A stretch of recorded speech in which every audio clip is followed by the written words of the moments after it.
Indrajit study point में आप सभी का स्वागत है। हम पढ़ रहे हैं एनसीईआरटी क्लास 9 भारत और समकालीन विश्व एक, जिसका अंतिम अध्याय है अध्याय 5 आधुनिक विश्व में चरवाहे। मतलब पूरे विश्व में चरवाहे की क्या जिंदगी थी, कैसे वो अपनी जिंदगी को बिताते थे, जिसके बारे में हम पढ़ेंगे। चलिए ये देख सकते हैं आप, ये बहुत बड़ा मैदान एरिया है जहाँ पर घास है। घास तो ऐसे ही दिख रहा है, भेड़ बकरियां चर रही है यहाँ पे। और जो इनको लेकर आया है इधर आग धनका कर ताप रहा है, आग जलाकर। चित्र एक, पूर्वी गढ़वाल के बुगलिया में चढ़ती भेड़। ये बुगलिया में भेड़ चढ़ रही है। बुगलिया ऊंचे पहाड़ पर 12,000 फुट से भी ज्यादा ऊंचाई पर स्थित विशाल प्राकृतिक चारागाह है। इस चारागाह का नाम भी है बुग्याल, जो 12,000 फीट धरती के ऊपर पहाड़ पर है। जाड़ों में ये बर्फ से ढका रहता है और अप्रैल के बाद हरे भरे हो जाते हैं। इस समय पहाड़ियों की तलहटी, जितना भी जमीन दिख रहा है, तलहटी घास और जड़ों और घास जड़ों और जड़ी बूटियों से भरी रहती है और बहुत बड़े मतलब चमत्कारी जड़ी बूटी भी यहाँ पर मिलती है। मानसून मानसून जब आता है, बारिश, उस समय तक इन चारागाहों में घनी हरियाली छा जाती है और चारों तरफ फूल ही फूल दिखाई देने लगते हैं। इस अध्याय में आप घुमंतू चरवाहों के बारे में पढ़ेंगे। घुमंतू ऐसे लोग होते हैं जो किसी एक जगह टिक कर नहीं रहते, बल्कि रोजी रोटी के जुगाड़ में यहाँ से वहां घूमते रहते हैं। देश के कई हिस्सों में यह घुमंतू चरवाहों को अपने जानवरों के साथ आते जाते देख सकते हैं। कभी कभी आप देखोगे कि कोई गधे पर पूरा पत्थर का सब लदले है, सिल्वर लोढ़ा बेचते आता है सब। चरवाहों की किसी टोली के पास भेड़ बकरियों का रेवर, मतलब भेड़ बकरियों का जो झुंड होता है उसको रेवर बोलते हैं। तो रेवर या झुंड होता है। तो किसी के पास ऊंट का अन्य मवेशी रहते हैं, ऊंट और अन्य मवेशी उनके पास रहते हैं। क्या उन्हें देखकर आपने कभी इस बारे में सोचा है कि वे कहां से आए हैं और कहां जा रहे हैं? कभी नहीं सोचा होगा। क्या आपको पता है कि वे कैसे रहते हैं, उनकी आमदनी के साधन क्या है, कैसे वो कमाते हैं और उनका अतीत क्या था, उनका बीता हुआ जीवन क्या था? चरवाहों को इतिहास की पुस्तकों में बिरले ही जगह मिल पाते हैं। चरवाह जितने भी हैं, जितने भी इतिहास की किताब आ जाते हैं उसमें बहुत कम चैप्टर है जो चरवाहों के बारे में आप पढ़ोगे। अभी 2 चैप्टर आप पढ़ लिए ना, अगले 10th में आपको मिलने वाला नहीं है आगे, क्योंकि बहुत कम इसके बारे में बताया गया है। जबकि आप अर्थव्यवस्था के बारे में पढ़ते हैं, फिर चाहे वह इतिहास की कक्षा हो या अर्थव्यवस्था की, आपको पढ़ना ही है। सिर्फ कृषि और उद्योगों के बारे में ही पढ़ते हैं, उसके ज्यादा कुछ तो पढ़ नहीं पाते हैं, और फिर भी कृषि और उद्योग ठीक से कर नहीं पाते हैं। कभी कभार इन कक्षाओं में कारीगरों के बारे में भी पढ़ाने को मिल जाता है, लेकिन चरवाहों के बारे में पढ़ने लिखने को ज्यादा कुछ नहीं मिलता, मानो उनकी जिंदगी का कोई मतलब ही ना हो। अगर अक्सर माना जाता है कि वे ऐसे लोग होते हैं जिनके लिए अनाज की आधुनिक दुनिया में कोई जगह नहीं है। जो भी आधुनिक जगह है आज की, उसमें इनकी कोई जगह ही नहीं है, जैसे उनका दौर बीत चुका हो, मतलब उनका समय खत्म हो चुका हो। इस अध्याय में आप देखेंगे कि भारत और अफ्रीका जैसे समाजों में चरवाही का, जितना भी चरवाही का ये काम होता है, कितना महत्व है। यहाँ आप जानेंगे कि औपनिवेशिकवाद ने उनकी जिंदगी पर कितना गहरा असर डाला और इन समस्याओं ने आधुनिक समाज के दबावों का किस तरह सम्मान किया। इस भाग में हम पहले भारत और उसके बाद अफ्रीका के चरवाहों की जिंदगी का अध्ययन करेंगे। पहले भारत के बारे में, फिर अफ्रीका और बाकी सब अफ्रीका के जो देश हैं उसके बारे में हम जानेंगे कि वहां पर चरवाहों की जिंदगी कैसी थी। पहला है घुमंतू चरवाहे और उनकी आवाजाही। मतलब घुमंतू चरवाहे कौन थे और वो किधर से आते थे, किधर को जाते थे? पहाड़ों में कि पहाड़ों में कैसे इन लोगों की मतलब जो भी इन लोग चराते थे, मवेशी रखते थे। इन लोगों की गुजर कैसे होती थी समझो। जम्मू और कश्मीर के गुज्जर बकरवाल समुदाय के लोग भेड़ बकरियों के बड़े बड़े रेवर रखते थे। बकरवाल समुदाय था जो बड़े बड़े झुंड रखते थे भेड़ बकरियों की। इस समुदाय के अधिकतर लोग अपने मवेशियों के लिए चरागाहों की तलाश में भटकते भटकते 19वीं सदी में यहाँ आए थे। जैसे जैसे यह समय बीतता गया, यही के होकर रह गए, यही बस गए, यही रह गए, यही बस गए। इसके बाद वे सर्दी गर्मी के हिसाब से अलग अलग चरागाहों में जाने लगे। अलग अलग जहाँ पर खाने लायक घास वगैरह मिल जाए जानवरों को, वहां पर चले जाते थे। उनको फल मिल जाता था, कंद मूल फल मिल जाते थे, एकदम मजे करते थे। जाड़ों में जब ऊंची पहाड़ियां बर्फ से ढक जाती थी, पूरे बर्फ से ढक जाती थी, तो वे शिवालिक की निचली पहाड़ियों में आकर डेरा डालते थे। शिवालिक के जो निचली पहाड़ी थी वहां पर आकर डेरा वो लोग डाल देते थे, रहते थे। जाड़ों में निचले इलाकों में मिलने वाली सूखी झाड़ियों ही उनकी जानवरों के लिए चारा बन जाते थे। और जो सूखी झाड़ी होती थी कांटा वगैरह वाला, वही उनके जानवरों के लिए चारा का काम करता था। अप्रैल के अंत तक वे उत्तर दिशा में जाने लगते, क्योंकि उत्तर दिशा में कुछ तो होता था ना, उत्तर में थोड़ा घास वगैरह मैदानी इलाका था। गर्मियों के चरवाहे के लिए, जितने भी गर्मी थी, गर्मी का महीना, तो गर्मियों के चरवाहों के लिए इस सफर में कई परिवार काफिला बनाकर साथ साथ चलते थे। मतलब अलग अलग काफिला बनाकर साथ साथ चलते थे।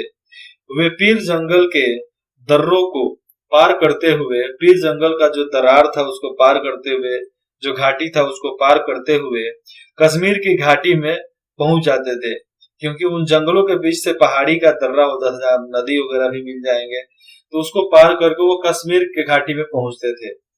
जैसे ही गर्मियां शुरू होती, जम्मू जमी हुई बर्फ जितना भी था वहां पर, वो मोटे चादर पिघलने लगती और चारों तरफ हरियाली छा जाती थी। जब बर्फ पिघल जाएगी तो हरियाली ही हरियाली हो जाएगा। इन दिनों में यहाँ उगने वाली तरह तरह की घासों से मवेशियों का पेट भी भर जाता था और उन्हें सेहतमंद खुराक भी मिल जाता था। क्योंकि वो लोग सेहतमंद खुराक उन लोग को मिलेगा, जंगल काला एकदम ताजा ताजा एकदम सब घास मिलता था। सितंबर के अंत में बकरवाल एक बार फिर, सितंबर का जब महीना आता था तब बकरवाल एक बार फिर अपना बोरिया बिस्तर समेटने लगते। इस बार वे वापस अपने जारों वाले ठिकाने की तरफ नीचे की ओर चले जाते, वो फिर नीचे की तरफ चले जाते थे। जब पहाड़ियों की चोटियां, जितने भी ऊपर ऊपर जाओगे तो पहाड़ी की चोटी दिखेगी, तो पहाड़ की चोटियों पर बर्फ जमने लगती तो वे निचली पहाड़ियों के तरफ शरण में चले जाते थे। जैसे जैसे ऊपर पहाड़ पर बर्फ गिरने लगेगा तो वो नीचे घसकते जाएंगे और घसकते घसकते नीचे के पहाड़ों में वह शरण ले लेते थे। आप किसी भी पहाड़ पर चल जाओ तो वहां पर क्या होगा, नीचे से जंगल चालू होता है और ऊपर तक जाता है। हम गए हैं गोवर्धन दास का गोवर्धन पर्वत जो है, उस पर भी जाओगे तो नीचे से एकदम हरियाली है। और झारखंड में बाबा धाम जाते समय वहां पर त्रिकुट पर्वत मिलता है। त्रिकुट पर्वत पर भी वैसा ही है, पूरा नीचे से एकदम हरियाली, बड़ा बड़ा वृक्ष है, बड़ा बड़ा पत्थर है। मुनिगढ़ पहाड़ पर चल जाओ तो ऊपर खेती भी होता है और बड़े उधर पेड़ पौधे भी लगे रहते हैं। ठीक है, वो और जंगल झाड़ी तो है ही, जड़ी बूटी वगैरह तो है ही। उसके बाद से आप चल जाओ शिरडी के साईं बाबा, उधर साइड में भी आपको जंगल दिखेगा। आजकल टाउन बस गया है तो भैया नहीं दिख सकता है। महाबलेश्वरम में दिखेगा। शिवाजी जहाँ कुछ कुछ बनाए थे वहां पर भी आपको देखने को मिल जाएगा। मध्य प्रदेश में चले तो जितना पठारी इलाका है उस पर भी आपको दिखने को मिल जाएगा, अलग अलग प्रकार का जंगल। सब नीचे से लेकर ऊपर तक हरियाली ही हरियाली रहता है। बस ऊंचाव और नीचापन दो होता है, ऊंचाव और ढलाव। ठीक है, शरण लेते थे। अब देखो स्रोत कौर। 1850 के दशक में जेसी बर्सन ने कंगरा के गुज्जरों का वर्णन किया था। पहाड़ियों में रहने वाले गुज्जर शुद्ध चारागाह कबीले के लोग होते हैं। ये केवल चारागाह ही होते हैं, एकदम शुद्ध प्योर। वे लोग लगभग न के बराबर खेती करते हैं, खेती नहीं करते हैं। गधियों के पास भेड़ बकरियां होती है तो गुज्जर गाय भैंस पालते हैं। वहां पर गधियों समुदाय था जो भेड़ बकरी पालते थे, जिसको बकरवाल बोला जाता है। तो वो लोग भेड़ बकरी पालते थे और गुज्जर लोग गाय भैंस ऊंट वगैरह पालते थे। और भी जाति समूह है। ये लोग जंगलों के किनारे रहते हैं और दूध घी और मवेशियों से मिलने वाली दूसरी चीजें बेचकर अपना पेट पालते हैं। दूध बेचते हैं, घी बेचते हैं, और भी कुछ बनाते होंगे मवेशी मतलब जानवरों से, तो वो बेचते हैं। घर के मर्द मवेशियों को चराने ले जाते हैं और कई बार हफ्तों तक घर नहीं लौटते, और एक एक हफ्ता तक घर वो लोग नहीं लौटते थे। इस बीच वे जंगल में अपने रेवर के साथ ही रहते हैं। औरतें सिर पर टोकरी और कंधे पर झाड़ियां लटकाकर रोज बाजार चली जाती हैं। और वहां सॉरी औरतें सिर पर टोकरियां और कंधे पर हांडी हांडी लटकाकर रोज बाजार चली जाती हैं। उनकी हांडियों में दूध, मक्खन और घी आदि होता है। वे सिर्फ इतनी चीज ही बाजार में ले जा पाती हैं जितना कि घर चलने के लिए काफी हो, बाकी नहीं ले जाता था, सब खुद खाएगा। गर्मियों में गुज्जर अपने रेवरों को लेकर प्रायः ऊपरी इलाकों में चले जाते हैं। रेवर को लेकर ऊपरी इलाके में चले जाते थे, जहां उनकी भैंसों को न केवल बहुत सारी हरी भरी बरसाती घास मिल जाती थी, और वे शीतोष्ण मतलब ठंडा हल्का एरिया, शीतोष्ण, न ज्यादा गर्म न ज्यादा ठंडा, मौसम के हिसाब से न ज्यादा ठंडा हो न ज्यादा गर्मी हो, वैसे मौसम के हिसाब से खुद को ढाल ढाल लेते थे। बल्कि उन जहरीली मक्खियों से भी छुटकारा मिल जाता है जो मैदानों में उनका जीना मुहाल कर देती है। ओ मधुमक्खी, मधुमक्खी, मक्खी, हाडा, बिढ़नी, मच्छर, माखी, मच्छी, ये सब देखते हो ना किस तरह परेशान करती है। घर के बाहर बैठ जाओ ना, मच्छर काट को बेहाल कर देगा, शरीर पर माछी बैठने लगेगी। मधुमक्खी बढ़ जाती थी, हड्डा काट लेता था, बिरनी काट लेता था। आजकल लोगों का खून इतना खराब हो गया है कि वो भी नहीं काटता है, शर्म खाता है सब। पास के ही पहाड़ों में चरवाहों के एक और समुदाय रहता है जिसको बोलते हैं हिमाचल प्रदेश के इस समुदायों को गद्दी कहते हैं। क्या कहते हैं? गद्दी समुदाय। केवल भेड़ बकरी पालते थे। ये लोग भी मौसमी उतार चढ़ाव का सामना करने के लिए इसी तरह सर्दी गर्म के हिसाब से अपनी जगह बदलते रहते थे। वे भी शिवालिक की निचली पहाड़ियों में अपने मवेशियों को झाड़ियों में चराते हुए जारा बिता देते थे। झाड़ियों में चराएंगे, निचले एरिया में आकर ऐसे ही मर वगैरह खूब बना लेंगे, मरई बना लेंगे, रहेंगे, खाना वाना बनाएंगे, खाएंगे, पाले पोस करेंगे, बस हो गया। जब बर्फ पिघलती और ऊंचे दर्रे खुल जाते, मतलब ऊपर का रास्ता खुल जाता, तो उनमें से बहुत सारे ऊपरी पहाड़ों में स्थित घास के मैदानों में जा पहुंचते थे, ऊपर चले जाते थे। सितंबर तक वे दोबारा वापस चल पड़ते हैं। सितंबर तो फिर नीचे आने लगते थे। वापसी में वे लाहौल, जिसको आज लाहौर के नाम से जानते हैं, वापसी में वे लाहौल, ये आप देख सकते हैं, ये चित्र बताता है। चित्र 2, मध्य गढ़वाल। मध्य गढ़वाल के ऊंचे पहाड़ों में एक गुज्जर मंडप, ये गुज्जरों का घर है, मराई। गुज्जर गढ़िये बग्याल में मिलने वाले रिंगल, एक तरह का पहाड़ी बांस और घास से बनी मंडपों में रहते थे। एक तरह से पहाड़ी बांस लगाकर, और मूज आता है, मूज से ये सब ऊपर का खोप बनता है, तो इससे अपना रहने लायक घर बनाते थे। इन्हीं मंडपों का इस्तेमाल कार्यस्थल के रूप में भी होता था। यहाँ गुज्जर घी निकालते थे और उसे बेचते थे। हाल के सालों में वे बसों और ट्रकों में भरकर भी दूध ले जाने लगे थे। अब हाल के दिनों में ले लो तो वो लोग क्या करते थे, दूध घी ट्रक और बस में भी ले जाते थे। ये मंडप 10,000 से 11,000 फुट की ऊंचाई पर होते हैं। भैंसें इससे ज्यादा ऊंचाई पर नहीं जा सकती थी। जितने भी भैंस गाय वगैरह जो भी है वो इससे ऊपर नहीं जा सकता। 11,000 फुट से ऊपर भैंस नहीं जा सकती, नहीं तो उसका सारा खून बंद हो जाएगा बहना।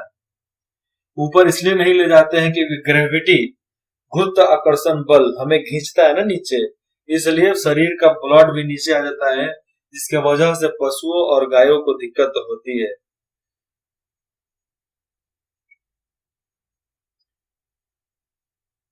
तो लाहौल वापसी में वे लाहौल, ये चित्र देख लो किस तरह वापसी में वो लोग अपना तंबू वगैरह गाड़ कर आते हैं। और कुछ लोग इनका ऊन काटते हैं, कपड़ा इनके देह पर से ये सब अ, काट लेते हैं इनका बाल, और इससे धागा बनाकर कुछ कुछ बीनते हैं, कम्बल बनाते हैं, दरी बनाते हैं। तो लाहौल और स्पीति के गांवों में एक बार फिर कुछ समय के लिए रुकते हैं। लाहौल और स्पीति जो सिंधु घाटी के करीब में आता है उधर ही रुकते थे। इस बीच वे गर्मियों की फसलें काटते और सर्दियों की फसलों की बुआई करके आगे बढ़ जाते हैं। यहाँ से वे अपने रेवर को लेकर, मतलब जो भी उनका झुंड होता था गाय बकरी भैंस का, तो उसको लेकर शिवालिक की पहाड़ियों में जारों वाले चारागाहों में चले जाते थे, जहां पर एकदम ठंडी वाला घास वगैरह हो वहां पर चले जाते थे। अगली अप्रैल में भेड़ बकरियां लेकर वे दोबारा गर्मियों के चारागाहों की तरफ रवाना हो जाते थे। अप्रैल आते आते फिर से वो लोग दोबारा गर्मी वाले इलाका में चले आते थे, क्योंकि उधर बर्फबारी चालू हो जाएगा।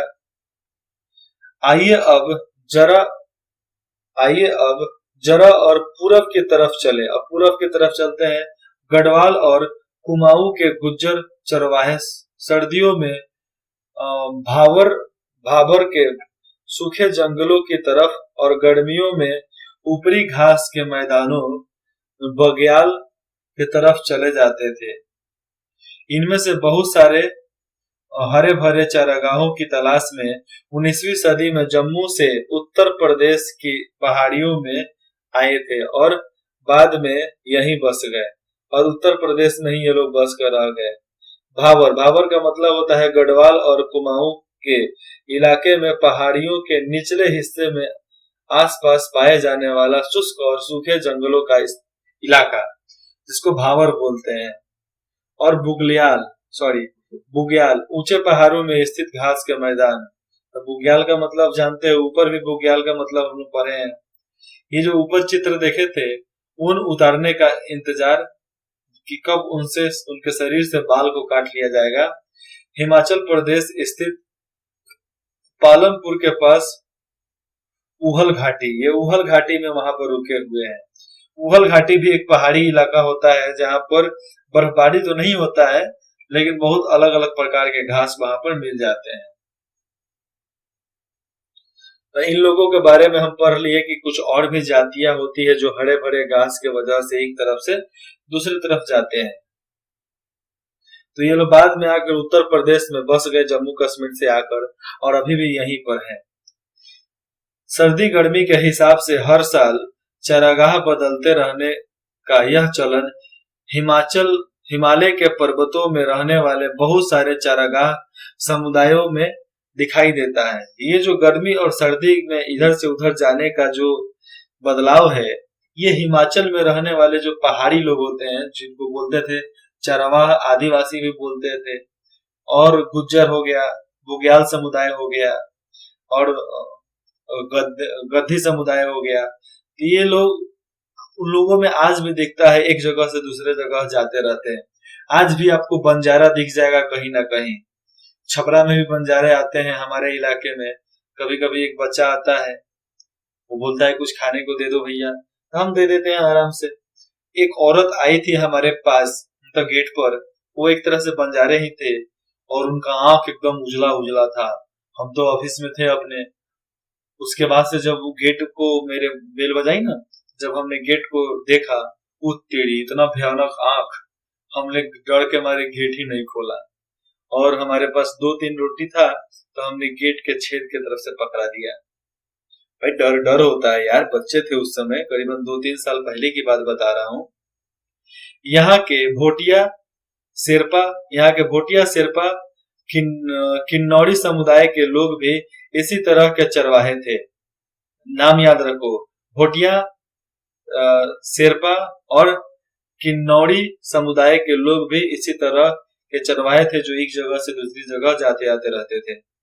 ये सभी समुदाय मौसमी बदलावों के हिसाब से खुद को बदलते थे और अलग अलग इलाकों में पड़ने वाले चारागाहों का बेहतरीन इस्तेमाल करते थे। जब एक चारागाह की हरियाली खत्म हो जाती थी, कोई मैदान था जहां पर उसकी हरियाली खत्म हो जाती थी या इस्तेमाल के काबिल नहीं रह जाती थी, मतलब इस्तेमाल के अब लायक नहीं है, तो वे किसी और चारागाह की तरफ चले जाते थे कि दूसरे जगह पर चलते हैं। इस आवाजाही से चारागाह जरूरत से ज्यादा इस्तेमाल से भी बच जाते थे।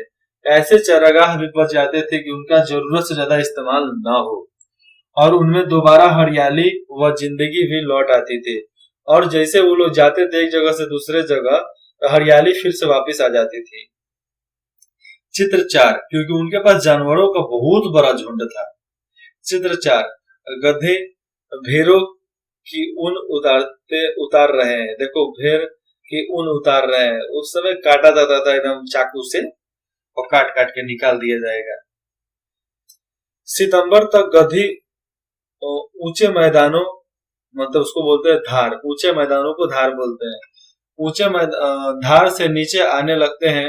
रास्ते में कुछ समय रुककर वे अपनी भेड़ों की ऊन उतारते और ऊन काटने से पहले भेड़ों को नहला धुलाकर साफ किया जाता था। भेड़ों को नहला धुलाकर साफ करते थे, फिर उसका ऊन काटते थे, फिर धुनते थे, फिर बनाते थे, बनाकर फिर बाजार में आकर बेच डालते थे।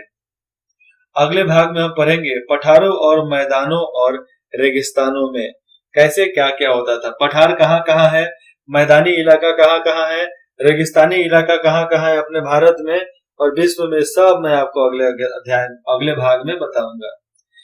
तो आपको कुछ भी डाउट हो तो आप कमेंट कर सकते हैं, दिक्कत हो, नहीं समझ में आया हो, आप कमेंट करके बता सकते हैं। विद इन 24 आवर, 24 घंटा के अंदर आपको इंफॉर्मेशन, और नहीं तो आपको जो सहूलियत के हिसाब से आप पूछोगे उसका जवाब आपको 24 घंटे के अंदर मिल जाएगा। इंद्रजीत स्टडी पॉइंट में जुड़ने के लिए आप सभी का बहुत बहुत धन्यवाद।